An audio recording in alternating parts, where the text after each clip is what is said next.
Hello viewers, আসসালামু আলাইকুম। কেমন আছেন সবাই? আশা করি ভালো আছেন। ভিউয়ার্স, চলে এলাম ছাদ বাগানে। আজ আপনাদের সাথে আলোচনা করব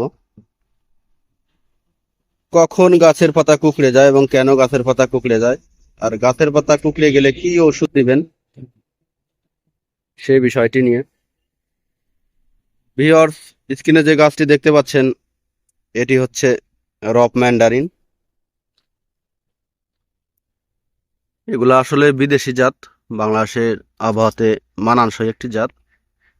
এটি ছাদ বাগান থেকে মাঠ বাগানে খুবই ভালো ফলন দিয়ে আসছে।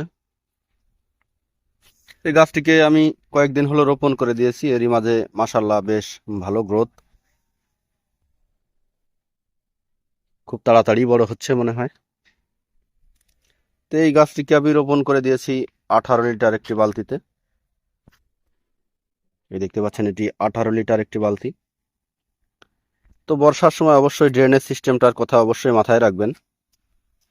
এই বালতিটার নিচে আমি 7 থেকে 8টি ছিদ্র করে দিয়েছি, তারপর মোটা বালি দিয়ে 1 ইঞ্চি পরিমাণ একটা স্তর দিয়ে দিয়েছি যেন ড্রেনেজ সিস্টেমটা বজায় থাকে।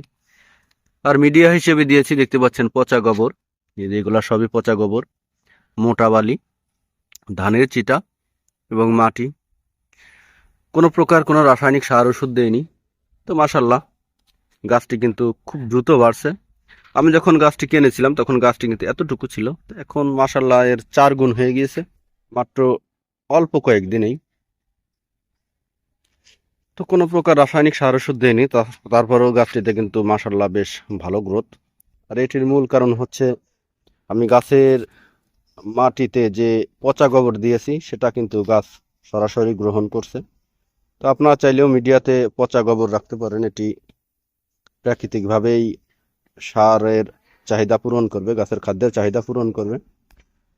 এটাতে কোনো প্রকার কোনো প্রবলেম হবে না। তো এটি হচ্ছে গ্রাফটিং এর চারা। আমি এখান থেকে গ্রাফটিং টেপটা খুলে ছত্রাকনাশক দিয়ে দিয়েছিলাম যেন কোনো প্রকার পচন অথবা ডাইব্যাকের শিকার না হয়।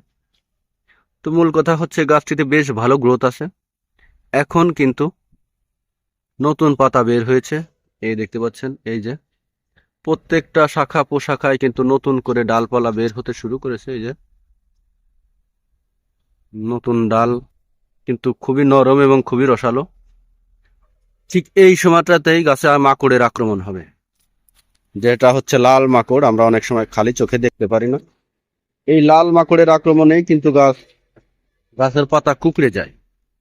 যখনই এই জালি পাতাগুলোয়, কচি পাতাগুলোয় মাকড়ের আক্রমণ হবে, মাকড় কিন্তু এর রস খেয়ে নিবে, তারপর এই পাতাগুলো কুঁকড়ে যাবে এবং গাছের গ্রোথটি কিন্তু থেমে যাবে। তো ঠিক এই সময়টাতে যখন মাকড়ের আক্রমণ হবে তখন কিন্তু এই গাছের গ্রোথ থেমে যাবে। তাই এই সময় আমাদের একটি ওষুধ স্প্রে করতে হবে, সেটি হচ্ছে ভার্টিমেক। এই দেখতে পাচ্ছেন এটা সিনজেন্টা কোম্পানির ভার্টিমেক।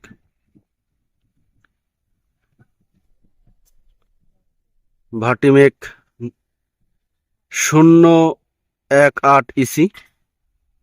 এটা অ্যাবামেকটিন, এটা অ্যাবামেকটিন জাতীয় ওষুধ।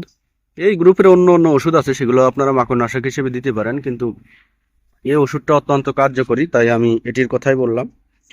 এই ভার্টিমেকটা আপনারা লিটারে 1 মিলি হারে পানিতে গুলিয়ে এটা সকাল অথবা বিকালে স্প্রে করে দিবেন। প্রচণ্ড রোদে অথবা গরমের ভিতরে কিন্তু স্প্রে করবেন না, তাহলে হিতে বিপরীত হতে পারে, পাতাগুলো পুড়ে যেতে পারে। আর এই ভার্টিমেকটা আপনারা স্থানীয় কোনো ওষুধের দোকানে খুব সহজেই পেয়ে যাবেন, আর এটির দামও খুব বেশি নয়, 100 টাকা থেকে 90 টাকা এর ভিতরেই পেয়ে যাবেন। এই ওষুধটা আপনারা প্রতি লিটারে 1 মিলি হারে দিয়ে এই গাছটিকে সুন্দরভাবে ভিজিয়ে দিবেন এবং প্রতি 10 দিন 12 দিন অন্তর একবার করে এই ওষুধ দিয়ে ভিজিয়ে দিবেন, তাহলে কিন্তু আপনার গাছের পাতা আর কখনোই কুঁকড়ে যাবে না এবং মাকড়ের আক্রমণও হবে না। একবার ওষুধে স্প্রে করলে কোনো প্রকার বৃষ্টি না হলে কিন্তু 10 থেকে 12 দিন অথবা 15 দিন আপনার গাছটিকে খুব সুন্দরভাবে মাকড়ের হাত থেকে প্রোটেকশন দিতে পারবে। 10-15 দিন পরে আপনারা আবার একইভাবে স্প্রে করে দিবেন। খেয়াল রাখবেন এই পরিমাণটা যেন বেশি না হয়, বেশি হলে এই কচি পাতাগুলো পুড়ে যাবে।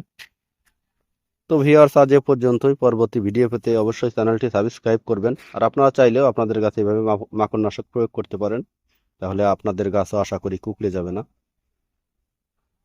পরবর্তী ভিডিও পেতে চ্যানেলটি সাবস্ক্রাইব করুন। ধন্যবাদ সবাইকে, ভালো থাকবেন সব।